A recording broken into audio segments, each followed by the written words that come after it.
Day 142, Job 25, 26, 27, and 28. If I can put this, I should really start the recording with this already done. What is he doing? Stop it! He's being a weirdo. Okay, chapter 25. Then Bildad the Shuhite answered and said, Dominion and fear belong to him. He makes peace in his high places. Is there any number to his armies? Upon whom does his light not rise? How then can man be righteous before God, or how can he be pure who is born of a woman? If even the moon does not shine, and the stars are not pure in his sight, how much less man who is a maggot, and a son of man who is a worm? Michi! Get down! Hold on. Sorry, he decided to climb up. Gosh, stay. And as soon as I got up and got him down, my phone fell, because of course it did. Anyway, chapter 26. But Job answered and said, How have you helped him who is without power? How have you saved the arm that has no strength? How have you counseled one who has no wisdom? And how have you declared sound advice to many? To whom have you uttered words, and whose spirit came from you? The dead tremble, those under the waters and those inhabiting them. Sheol is naked before him, and destruction has no covering. He stretches out the north over empty space. He hangs the earth on nothing. He binds up the water and his thick clouds, yet the clouds are not broken under it. He covers the face of his throne and spreads his cloud over it. He drew a circular horizon on the face of the waters and the boundary of light and darkness. The pillars of heaven tremble and are astonished at his rebuke. He stirs up the sea with his power, and by his understanding he breaks up the storm. But his spirit he adorned the heavens. By his spirit he adorned the heavens. His hand pierced the fleeing serpent. Indeed, these are the mere edges of his ways, and how small a whisper we hear of him. But the thunder of his power, who can understand? Chapter 27. Moreover, Job continued his discourse and said, As God lives, who has taken away my justice, and the Almighty, who has made my soul bitter?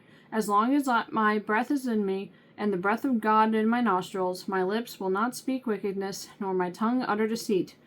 Far be it from me that I should say you are right. This till I die, I will not put away my integrity from me. My righteousness I hold fast, and will not let it go. My heart shall not reproach me as long as I live. May my enemy be like the wicked, and he who rises up against me like the unrighteous. For what is the hope of the hypocrite? Though he may gain much, if God takes away his life. Will God hear his cry when troubles come upon him? When trouble comes upon him? Will he delight himself in the Almighty? Will he always call on God? I will teach you about the hand of God. What is that with the Almighty I will not conceal. Surely all of you have seen it. Why then do you behave with complete nonsense? This is the portion of a wicked man with God, and the heritage of oppressors received from the Almighty. If his children are multiplied, it is for the sword, and his offspring shall not be satisfied with bread. Those who survive him shall be buried in death, and their widows shall not weep. Though he heaps up silver like dust, and piles up clothing like clay, he may pile it up, but the just will wear it, and the innocent will divide the silver. He builds his house like a moth, like a booth which a watchman makes. The rich man will lie down, but not be gathered up. He opens his eyes, and he is no more. Terrors overtake him like a flood. A tempest steals him away in the night. The east wind carries him away, and he is gone. It sweeps him out of his place. It hurls against him and does not spare. He flees desperately from its power. Men shall clap their hands at him, and shall set him out of his place. Chapter 28. Surely there is a mine for silver, and a place where gold is refined. Iron is taken from the earth, and copper is smelted from ore. Man puts an end to darkness, and searches every recess for ore in the darkness and the shadow of death. He breaks open a shaft away from people, in places forgotten by feet. They hang far away from men. They swing to and fro, as far as for the earth. From it comes bread, but underneath it is turned up as by fire. Its stones are the source of sapphires, and it contains gold dust. That path no bird knows, nor has the falcon's eye seen it. The proud lions have not trodden it, nor has the fierce lion passed over it. He puts his hand on the flint, he overturns the mountains at the roots, he cuts out channels in the rocks, and his eye sees every precious thing. He dams up the streams from trickling. What is hidden he brings forth to light. But where can wisdom be found, and where is the place of understanding? Man does not know its value, nor is it found in the land of the living. And the deep says, "It is not in me," and the sea says, "It is not with me." It cannot be purchased for gold, nor can silver be weighed for its price. It cannot be valued in the gold of Ophir, in precious onyx or sapphire.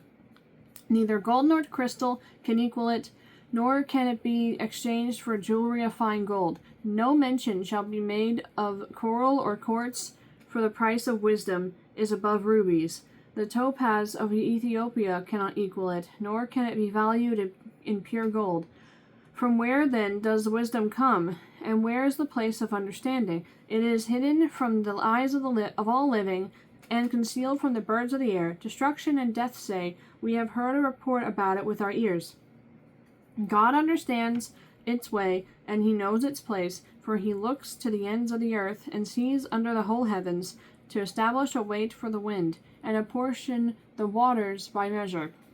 When he made a law for the rain, and a path for the thunderbolt, then he saw wisdom, and declared it. He prepared it indeed, and he searched it out, and to man he said, "Behold the fear of the Lord, that is wisdom, and to be..." Sorry. Oh my gosh, I can read. Verse 28. And to man he said, "Behold the fear of the Lord, that is wisdom, and to depart from evil is understanding." Nice short video today. Here's the cat saying goodbye. Say bye. Good boy.